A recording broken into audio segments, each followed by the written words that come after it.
Grabá ahí de mentiras por signo de... Ok, ya estamos grabando. Sí, ¿no? Perfecto. Entonces vamos con la última, la D del caso 1, que es una variación. Dice, el contrato nunca se escribió en la IGJ. Entonces el juez Burrentino dice en la sentencia que la sociedad no tiene personalidad jurídica. ¿Es correcto? Funde. Ahora sí. Yo puse que no es correcto porque la sociedad es un sujeto de derecho y por lo cual comienza a existir desde el momento de su creación y no necesariamente cuando se inscribe. Es decir, que la personalidad jurídica la tiene desde que se juntan los socios y luego se inscribe a los efectos declarativos y no a los constitutivos. Hermoso, muy bien. ¿Alguien más? No, Me gustó lo que dijo Luciana, pero si alguien quiere meter algo más. y yo lo que diría es que, bueno, ahí cambia el tipo de sociedad, porque ya pasa a ser una sociedad no regular Bien, y sale del plano de la sociedad colectiva. perfecto. En cuyo caso la Sí, responsabilidad sería distinta. sí, pero ojo que no es un tipo estrictamente, no es que cambia un tipo, sino que deja de tener un tipo para no tener ninguno. Esta sería la respuesta técnica. Es correcto lo que vos decís, pero no es un cambio de tipo, ¿sí? Nada más que eso. También están bien las respuestas que pusieron en el chat. La sociedad efectivamente tiene personalidad, pero no es oponible, ¿sí? La estructura societaria no es oponible. Perfecto, gracias JJ. Recuerden que los tipos son los que están en el capítulo 2. En cambio, la sección cuarta es del capítulo 1. Nada, una pavada. Perfecto, Luciana, y bien Sonia. Bueno, segundo caso de transferencia a fondo de comercio, dice así: el señor Estela vende y transfiere su negocio de lavado y limpieza de ropa al señor Lorenzato. Además de las distintas lavadoras, secadoras, planchas y otros bienes, el negocio había recibido un premio de la Asociación de Comerciantes de Villaluro al mejor negocio de 2016. Se encarga de llevar adelante el procedimiento de transferencia al martillero Cosentino. Luego de un tiempo, el martillero Cosentino le informa a las partes que ya se habían hecho las publicaciones respectivas y que no había mediado oposición a la transferencia. Al tiempo, o sea, después de un tiempo, un acreedor reclama al comprador el pago de una deuda del vendedor. A partir de allí, se descubre que el martillero no había realizado las publicaciones y se había quedado con el dinero que se le había entregado a tal efecto.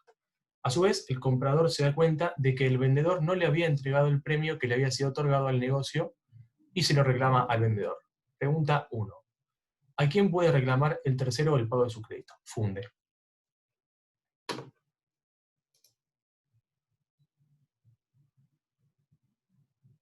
Están más callados acá, ¿eh? Para mí es tanto al martillero como al vendedor como al comprador. Porque el martillero Perfecto. no ¿Sí? actuó con las diligencias adecuadas que requiere su cargo.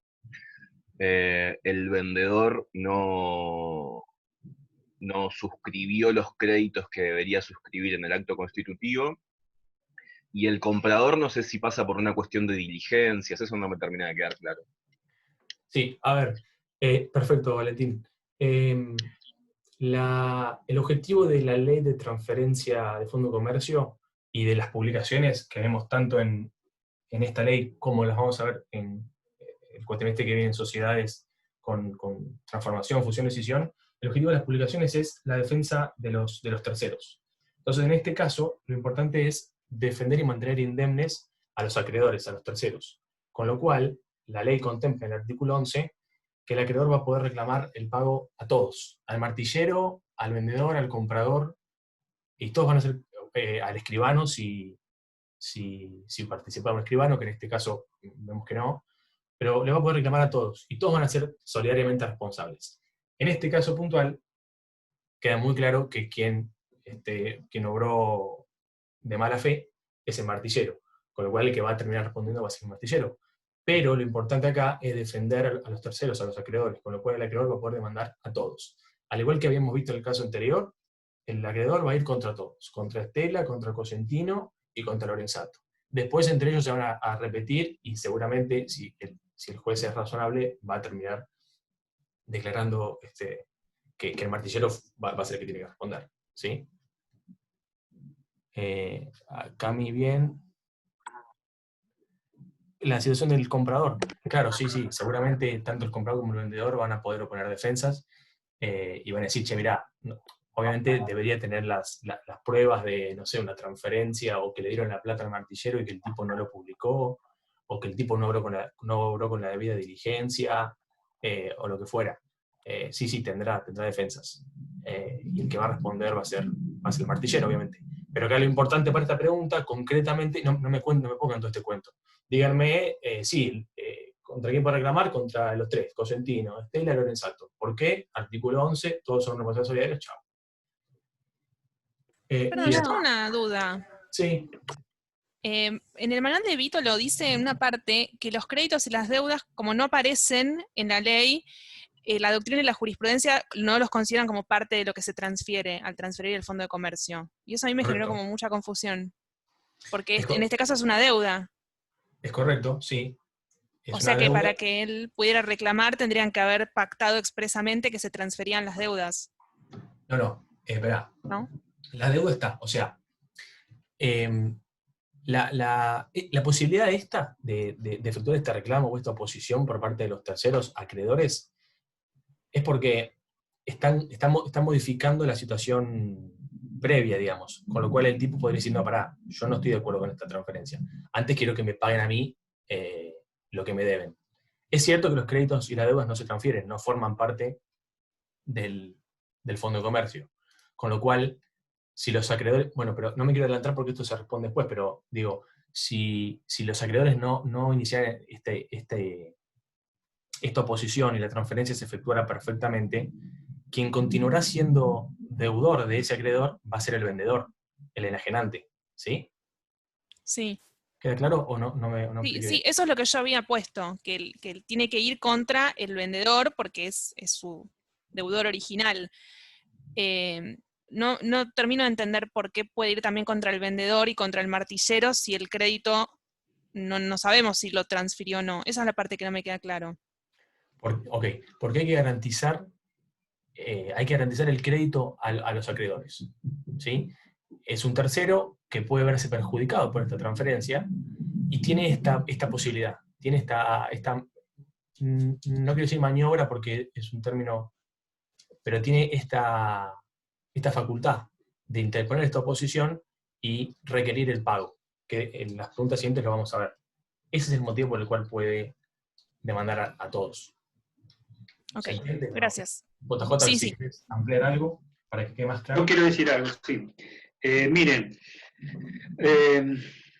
la transferencia siempre va a ser válida, por más que no se haga el procedimiento que prevé la ley de transferencia de fondos de comercio. Es muy común, es lo más común que no se haga. ¿Qué pasa respecto del tercero? El tercero tiene una deuda personal contra el que está transfiriendo, ¿sí? Su garantía por esa deuda son todos los bienes que se van a transferir. Si la transferencia se hace de acuerdo a la ley de transferencia de fondos de comercio y él no levanta oportunamente una oposición, como dice la ley, no es que él va a perder su crédito, va a seguir siendo acreedor de la persona que transfirió, que es quien le debía. Lo que pierde es la garantía, ¿sí?, de los bienes que fueron transferidos. Él no va a poder ir contra los bienes que integran el fondo de comercio. ¿Tá? Esos bienes ya salieron del patrimonio del vendedor. Si él no hace la oposición oportuna. Si se lleva a cabo la transferencia sin haberse hecho el procedimiento de la ley de transferencia del fondo de comercio, entonces él va a poder ir igualmente contra los bienes que fueron transferidos, porque esa transferencia a él no le es oponible. Esa es la finalidad que tiene básicamente el procedimiento previsto en ¿cómo se llama?, en la ley de transferencia de fondos de comercio, ¿sí? Hermoso, JJ. Vos y tu explicación. ¿Algo más? Creo que ha quedado clarísimo, ¿no? Bueno. Después nos vemos, Guido. Después de la cuarentena. Bueno, B, si se hubiera hecho la publicación, ¿cómo debe proceder el acreedor? Los escucho.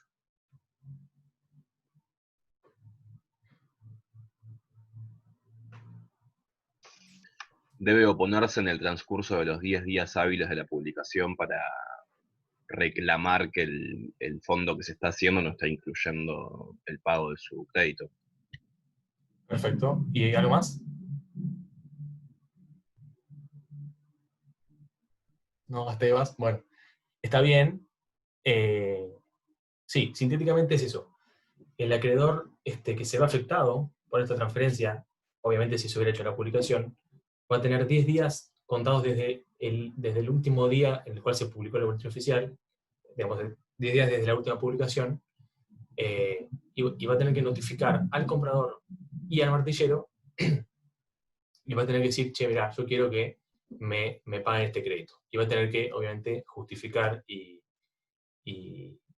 demostrar que tiene un crédito contra el vendedor. Posteriormente, luego de esto, y en este artículo también queda claro que, digamos, que el vendedor es quien mantiene la deuda. No los quiero confundir y mezclar. Sigamos el procedimiento. Entonces el tipo notifica al comprador y al martillero que el vendedor tiene una deuda con él.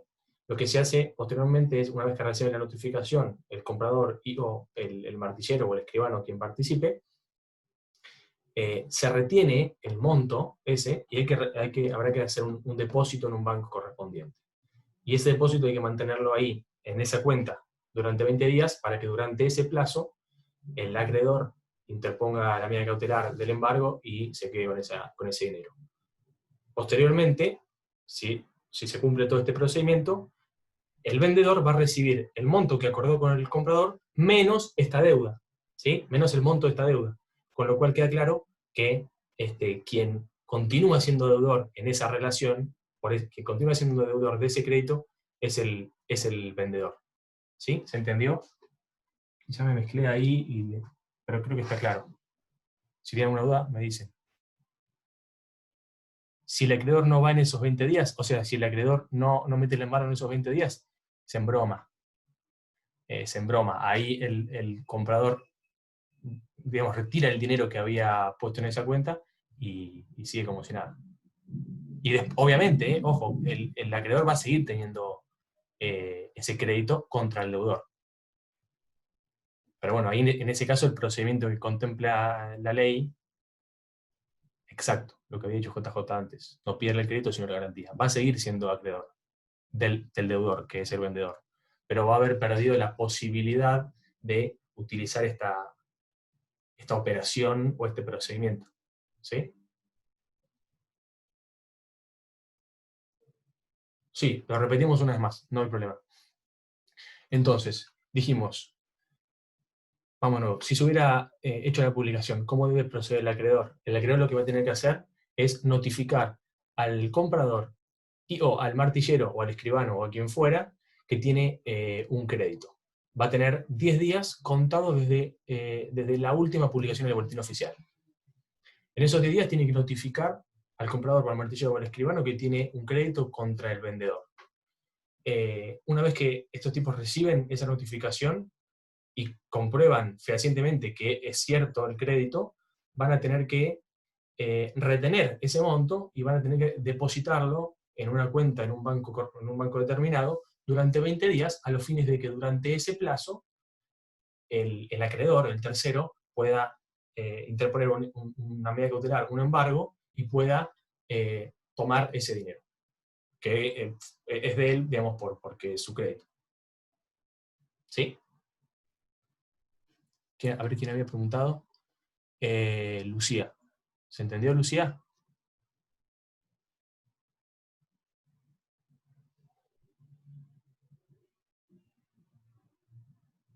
Perfecto.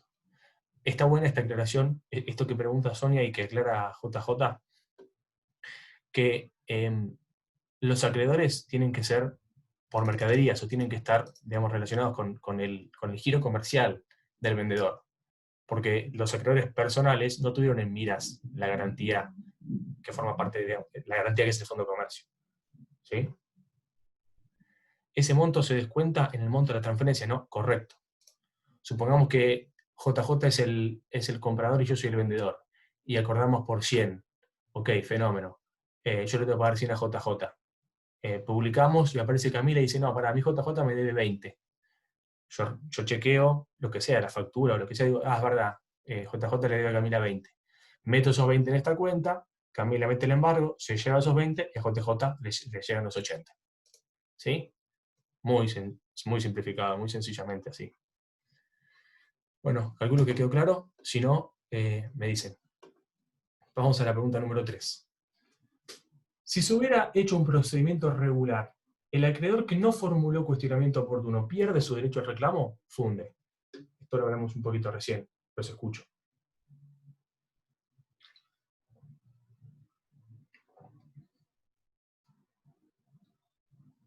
Por favor, hábleme a alguien. No Dale, Sonia. pierde el derecho. Lo que pierde es el derecho a garantía, pero no su derecho a cobro. Exacto, perfecto. Como decía JJ, y Sonia, pierde la garantía y pierde el beneficio, que es este procedimiento, y que tiene como fundamentación la protección de los terceros, de los acreedores y de sus créditos. ¿Bien? Creo que eso no... Perdón, Sí, entonces le tiene que seguir reclamando al vendedor, pero los bienes ya son del comprador, no le puede seguir reclamando a él, ¿o sí? exactamente. La deuda va a seguir siendo del vendedor. Entonces el tipo va a tener que seguir reclamando al vendedor. Puede haber pasado todo el procedimiento de la transferencia, pasan 5 años, y después de 5 años el deudor le dice, el que es el vendedor le dice, sí, toma, te pago 1 millón, toma 1 millón, chao. Y otra cosa. Sí, hasta ahí no quiero complicarlos con cesión de créditos o cesión de deuda, que eso ya es un problema. No, pero está bien, porque sabes que ayer en el grupo surgió esto. Yo creo eso, que si alguien compra un fondo de comercio y no está en el artículo 1, no es un elemento constitutivo del fondo de comercio, los créditos.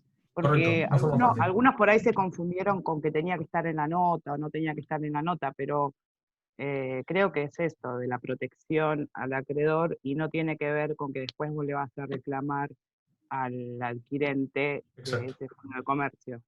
Exacto. La nota es una cuestión que bueno, en este caso no tendrá mucha incidencia. La nota es simplemente, el vendedor le dice al acreedor, che, mira, mis deudores son este y este, por tanto, tanto y tanto, y el vencimiento tal y tal. Después pueden aparecer acreedores terceros que no estén en esa nota. Y si el acreedor que no está en esa nota fundamenta correctamente y te dice, mira, che, yo soy acreedor, está también, sí, JJ. Sí, la nota es una especie de declaración jurada de cuál es mi pasivo, ¿entendés?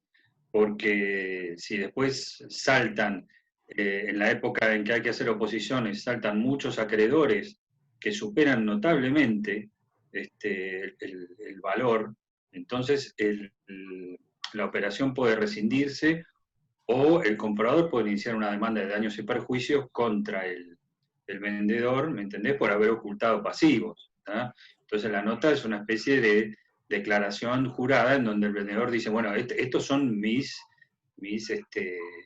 pasivo, mis deudas, mis deudores. Y en base a eso yo veo si me conviene o no adquirir el fondo de comercio. ¿tá? Acá JJ hace una pregunta a Valentín, yo no te entendí bien. Si querés habilitar el micrófono y hacerla. Sí, si la transferencia, o sea, el monto del fondo de comercio no puede hacerse por menos de lo que sea el pasivo, ¿no es indirectamente un elemento constitutivo?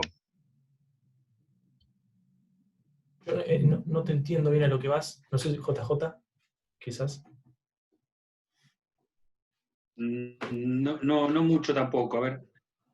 Creo que lo que dice es que si, por ejemplo, el fondo de comercio vale 100 y los pasivos son de 101, ahí no se puede vender el fondo de comercio. Me parece que apunta a eso. O sea, claro, que debería estar sí o sí indicado dentro de los elementos lo que es el pasivo para poder transmitir de buena fe el fondo de comercio. O por ahí me estoy mezclando cosas. No, es que si no ahí te estás transfiriendo créditos y nadie quiere adquirir créditos.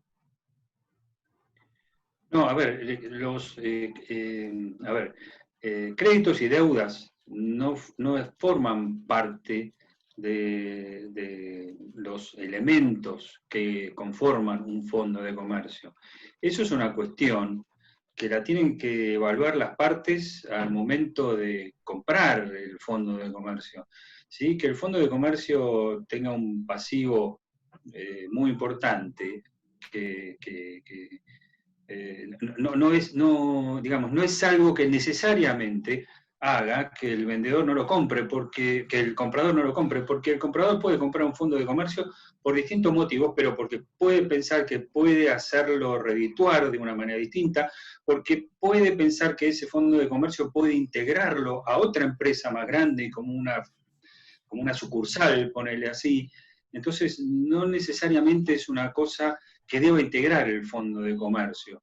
A mí me parece los créditos y deudas. Es una relación, por supuesto, que existe entre ambas partes y que tiene que ser evaluada al momento de comprar y vender. Lo más relevante en todo esto es cómo se protege a los terceros. ¿Sí? Me Bien, parece perfecto. que por ahí. Sí, sí, perfecto. Yo estaba como pensando más que el crédito era una cuestión, recaía sobre el fondo de comercio y no era a título personal, pero me estaba confundiendo yo ahí. Bueno, muy bien, perfecto, que quedó claro. Marina. No, una pregunta. Sí. Una vez que se transfiere el fondo de comercio, las notas ya no sirven para nada, digamos, es para la etapa previa. Las notas, sí, JJ, corregime si me equivoco, son, sí, la nota es para que tenga en cuenta el comprador y también el escribano o el martillero o quien forme parte del procedimiento, sí. Está bien. Sí, sí. Bueno, a ver, siguen teniendo preguntas. No quiero pasar por encima de lo de Marina. Marina, lo que vos estás hablando es un due diligence. El due diligence es un procedimiento, no creo que se mezclen porque esto no, digamos, está relacionado, pero no tiene tanto que ver con esto. El due diligence es un procedimiento que se hace previo a cualquier operación importante. En el due diligence lo que se hace es verificar el estado de lo que vas a comprar. Ya sea el fondo de comercio, una sociedad, digamos, si vas a adquirir una sociedad o si va a haber una fusión o lo que fuera, lo que se hace es un due diligence. En el due diligence vos ves el estado de la sociedad. Y el due diligence tiene un montón de puntos que son importantes, pero, digamos, obviamente puede ser que en el due diligence te comas algo y que, digamos, te lo pases por encima. Pero, a ver, ¿se entendió lo que quiero decir? No es que hay que hacer la debida diligencia, el due diligence. Es una recomendación y es algo que en general se hace. Cuando alguien va a hacer una operación muy grande, dice, che, antes de jugármela acá, voy a hacer este due diligence. Y ahí te pones a ver los balances de la compañía, los libros societarios, pedís gnosis y todas esas cosas, informes al registro público, al RPI, al IGJ, etcétera, etcétera, etcétera. Para revisar en qué estado está ese fondo de comercio o esa sociedad que vas a comprar. ¿Puedo decir algo? Sí. Yo creo que el ejemplo que dice Marina es lo que Jorge dijo en un momento sobre una indemnización de un tipo al que no se le había pagado la indemnización, un ex empleado o un empleado.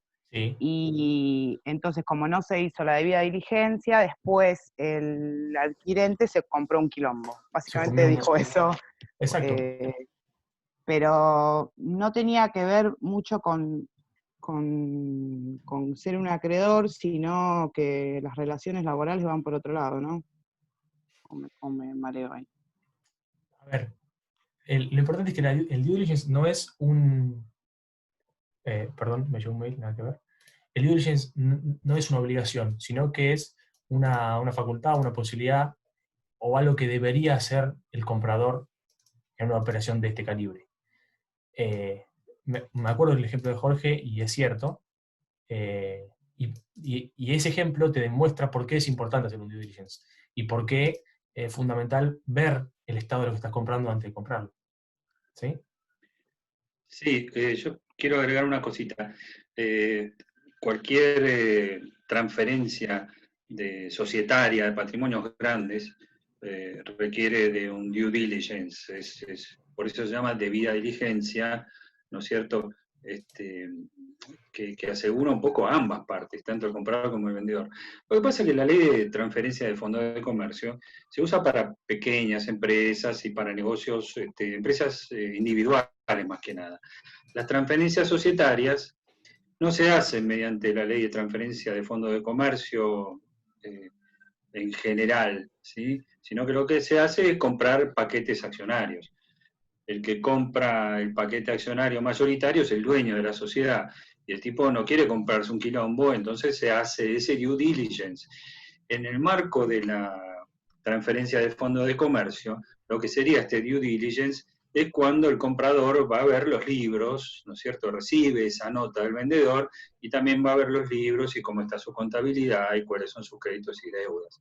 Es algo mucho más sencillo, pero sí es asimilable, como contestaba yo recién, a Marina, algo así. ¿Está? Acá JJ preguntan si, digamos, los empleados del Fondo de Comercio forman parte del Fondo de Comercio, básicamente. Yo no lo tengo claro, sé que... No, pero pueden formar parte, ¿no? Si lo acuerdan las partes y los empleados. Sí, no es que formen parte del Fondo de Comercio, no es un elemento del Fondo de Comercio. Puede transferirse con los empleados o puede transferirse o sin los empleados. Si los empleados son despedidos, son acreedores, entonces podrán hacer sus oposiciones o lo que fuera. Normalmente se transfieren también, pero no es un elemento, los recursos humanos no son un elemento del Fondo de Comercio. En La Habana, que tengo abajo mi casa, hace poco hicieron una transferencia a Fondo de Comercio y los empleados entraron, digamos, siguieron. Por eso tenía la duda y no me acordaba bien. Ok. Dolores, entonces la respuesta de la C es que no pierde su derecho a reclamar el pago porque le puede reclamar al deudor original, pero pierde la garantía de los bienes que fueron transferidos y el beneficio de la protección de los terceros. Ah, ya estaba contestada, sí. Perfecto. ¿Alguien más? ¿Alguna otra duda? Otra vez sin tiempo. Bueno, autorizar. Autorizar. Bueno. Listo, vamos a la D, que es rápida y corta y fácil. ¿Debe el vendedor hacer entrega del galardón que le otorga la Asociación de Comerciantes? Funde. ¿Quién me la contesta rápidamente? Bueno, ahí sí, porque sí está enunciado en el artículo 1, que es un elemento constitutivo del Fondo de Comercio. Clarísimo, es eso. Le tiene que entregar tanto ¿qué empresa era? Le tiene que entregar tanto las lavadoras, las secadoras, como el galardón este. Correcto, Sí, por el artículo 1. menciones honoríficas. Exacto, distinciones honoríficas. Perfecto. Bueno, esto sería, digamos, el repaso de los casos. Así que si tienen... había una duda, JJ. Pero ya fue en el otro. Ya está. No, pero ya fue en el está, otro. Lo de seguros te quería decir yo. No, ya está. Fenómeno. Bueno, entonces este es el repaso de las cuestiones prácticas. Si tienen más dudas, adelante. Bien. Escuchen, hay una semana, ¿no? Entonces, sí, durante toda esta semana estamos abiertos a que nos hagan las consultas que quieran vía mail, ¿sí? Todo lo que quieran saber. Tengan en cuenta lo siguiente. La facultad nos autorizó a tomar exámenes en esta situación de la manera en que lo creyéramos conveniente. Entonces, incluso hasta podíamos tomar exámenes orales que no solemos tomar en la cursada común. Somos muchos, entonces nos pareció que no era conveniente. Ahora, esta modalidad, se utiliza más práctica, porque yo tampoco quiero hacerles una pregunta que diga cuáles son los elementos del Fondo de Comercio, y vamos, ya sabemos que lo que pasa, van ahí, la copian y la pegan. Entonces tiene que ser algo que los obligue a ustedes que me demuestre a mí que estudiaron antes y en ese tiempo lo respondieron, ¿sí? Ya les digo, no vamos a ponernos en muy estrictos o muy garcas, no lo hacemos nunca tampoco. Y me parece que esta es la forma más conveniente. creo que entonces, les repito que si tuvieran dudas que vayan surgiendo a medida que van estudiando, no duden en mandarnos mails. Yo personalmente, aunque me rompa las pelotas, contesto todos los mails que me mandan, a mí o a los chicos. Creo que ellos también lo hacen porque tenemos esa directiva de hacerlo así. ¿Tá? Bien, por mi parte... ¿Puedo hacer una pregunta? Si se hay que liquidar una sociedad y la diferencia entre pasivos y activos, o sea, hay más pasivo que activo, y se tiene que pagar a acreedores. Por ejemplo, una sociedad de responsabilidad limitada, ¿cómo se hace? Bueno, a ver, yo te voy a responder, Facundo, ¿no? Te voy a responder así. Supone que vos sos socio de una sociedad de responsabilidad limitada. ¿Por qué te hiciste socio de una sociedad de responsabilidad limitada? Para que no se afecte mi patrimonio personal en caso de que haya deudas.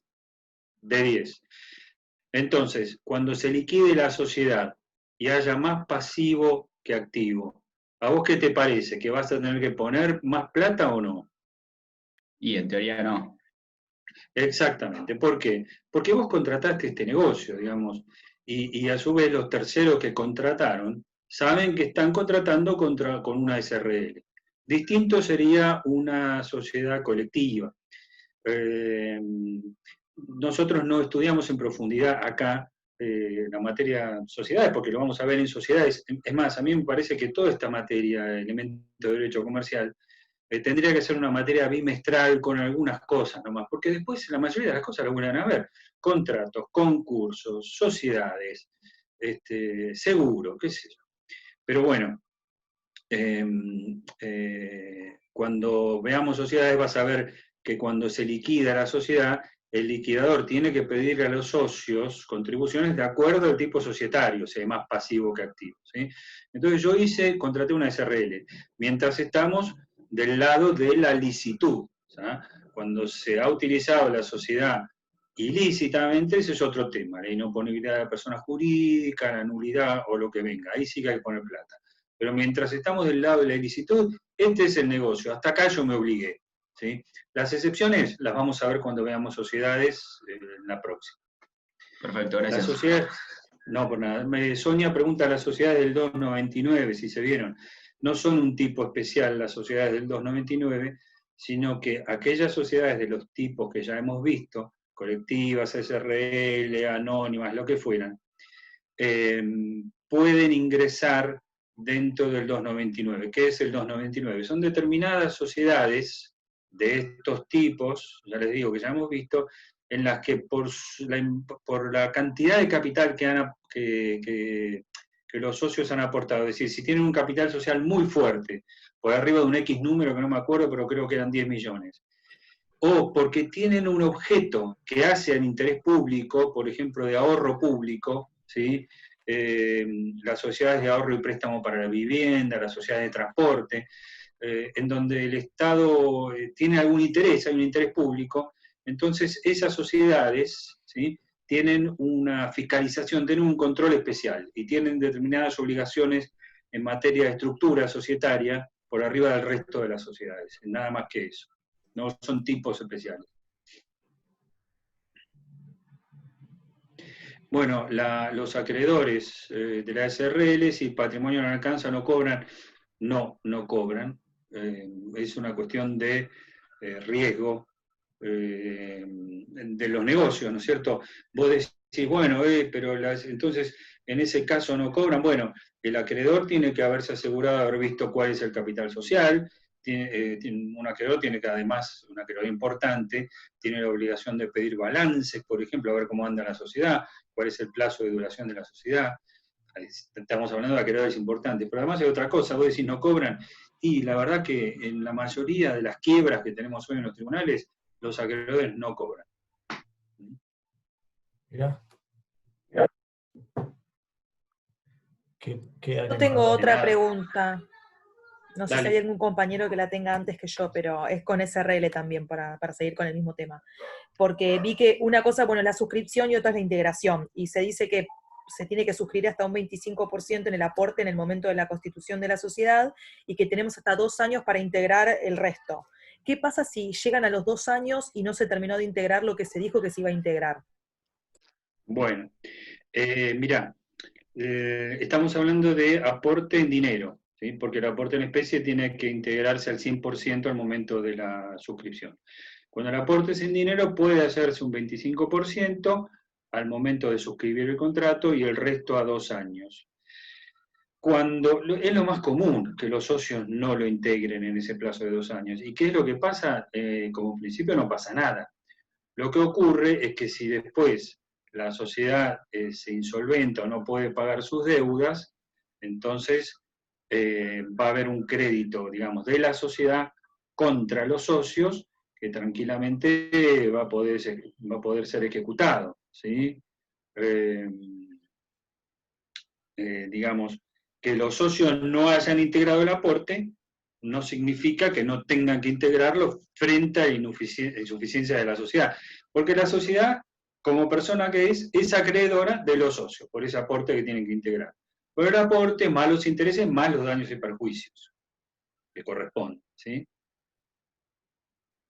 Impecable. Y la última, decía en una parte del manual de Vitolo que si es socio de una SRL no puede ser socio gerente de otra o socio de otra SRL, ¿puede ser? Sí, sí, porque en las SRL los socios no, los gerentes, perdón, hablamos de administradores, no pueden actuar en competencia, es decir, no pueden estar en otra, salvo que tengan autorización del resto de los socios. Estoy hablando demasiado rápido porque nos queda menos de un minuto, no sé si quieren volver a conectarse o no. Eso, como ustedes quieran. No sé si hay más dudas. Con esto sería suficiente. Rápido, 20 segundos tenemos para... Y si no, estamos por mail como les dije recién, ¿sí? Estamos, ¿no? Si alguien tiene alguna otra duda, tírela directa y nos conectamos. Si no, cerramos y nos quedamos comunicados por mail. Bueno, entonces nos comunicamos por mail si tienen dudas. Chao, chao. Bueno, Perfecto. O el viernes. Gracias. O el viernes si no. ¿O el viernes qué? el El miércoles viernes también no. puede hacer alguna pregunta, ¿sí? Ok. Si tienen muchas dudas, vemos si es